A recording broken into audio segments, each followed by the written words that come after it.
I didn't think it was possible, but seeing Big Mom as a 5-year-old child somehow makes her even more terrifying than she already is.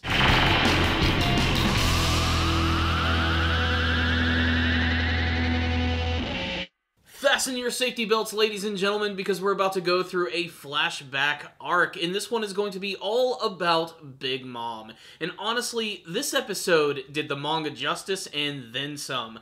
I always find that the backstories in the anime version of One Piece tend to be a lot more enjoyable, because when you're reading them in the manga, they mostly interrupt the pacing of what is otherwise an awesome adventure or really cool fight.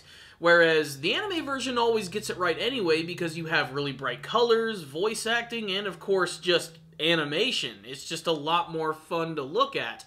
And the backstory of Big Mom is no exception. This episode right here was fantastic, detailing the tragic backstory of Charlotte Linlin, who was abandoned by her parents on the island of Elbaf, home of the giants of the One Piece series. Now, of course, this was confusing to me immediately when I saw it in the manga version, as I always felt that Big Mom actually was a giant.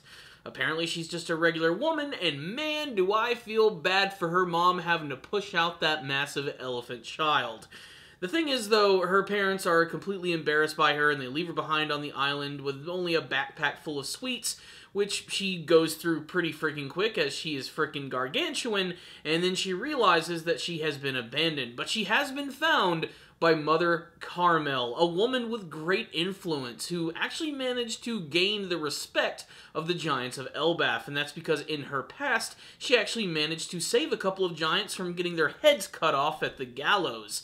Then she was able to create a sanctuary on Elbaf, where she took in all of these children at a place known as the Sheep House. And all of these children, just like Charlotte Linlin, are very strange, but not as strange as Linlin herself, who comes across as a little too powerful for her very own good. Linlin, however, is still a child, and like a child, she's happy and inquisitive most of the time, and really just wants to help out people and just have fun. The problem is, like I said, she doesn't realize how strong she is, and this leads to a couple of incidents where she almost ends up killing some of her fellow friends, and even a really even more disturbing incident where she sees a bear and a wolf fight, and she says that they shouldn't be fighting, so they should be friends. So she stomps them, throws them into a cage, and the next day she finds out that the bear has eaten the wolf, and in retaliation she ends up slapping the bear to reprimand him, only to find out that that one little love tap that she gave it actually killed that bear. Even as a child, at this point in time, before her devil fruit powers, Linlin was an absolute monster. So much so that the giants of Elbaf were actually a little wary of her, to the point where you have to admit they probably came up with a couple of contingency plans to take down this terrible tyke. Still, what I really love about this backstory, too, is how they also integrate some of the other giant storylines here. We are reminded, of course, about Dory and Brogy, their epic battle, which has been going on for pretty much a million years at this point. We also get to see the return of the two giant guards who are in the Enies Lobby arc, arguably one of the most popular arcs of the entire series. They happen to be witnessing the little Charlotte Linlin actually living out her childhood. And then we have a very young Harudine, who is now a current member of the Straw Hat Fleet, and getting to see him as a child is very strange. It also makes me realize that, wow, this guy is actually pretty old and still kicking, and that's all sorts of awesome. So, yeah, Big Mom actually used to play with Harudine as a child, so I think that's actually kind of cool. So, the best thing about Big Mom being in giant society is that she actually assimilates quite well, considering how big she is. She doesn't have any problems with this at all. She could live here forever. Not to mention, the giants have some delicious sweets, such as this one item called semla, which is basically like a giant cream puff, and it's such an important part of their culture because it's what they eat before they go on this like big 12-day fasting trip. And for someone like Linlin, who eats constantly in large amounts, this basically amounts to torture to her, and after only just 6 days, she just goes insane, goes into town, and starts destroying everything, demanding more semla, to the point where the entire freaking giant village is on fire. She's confronted by one of the village chiefs of the giants. They introduced them earlier in the episode, these two gigantic Viking-looking dudes who are over 300 years old, and the episode ends with one of them about to throw his sword right into Linlin's face.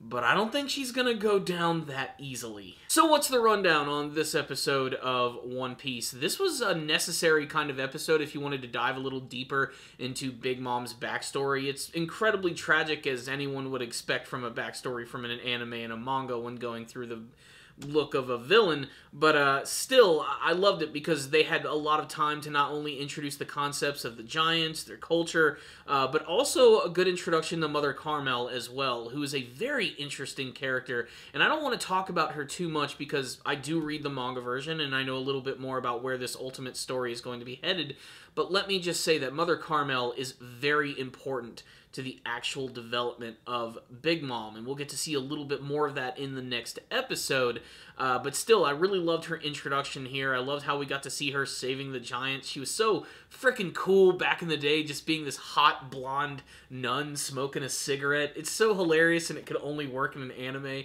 and One Piece just pulls it off perfectly. Another thing I loved about this episode was just the look of all the ridiculous characters, all of the friends that Linlin had. Linlin herself, who is somehow cute, but also just absolutely terrifying. I don't know what it is. Maybe it's the giant mouth and the eyes and the nose, and just the fact that she's so oblivious to how incredibly ridiculous and just destructive she is. It's insane.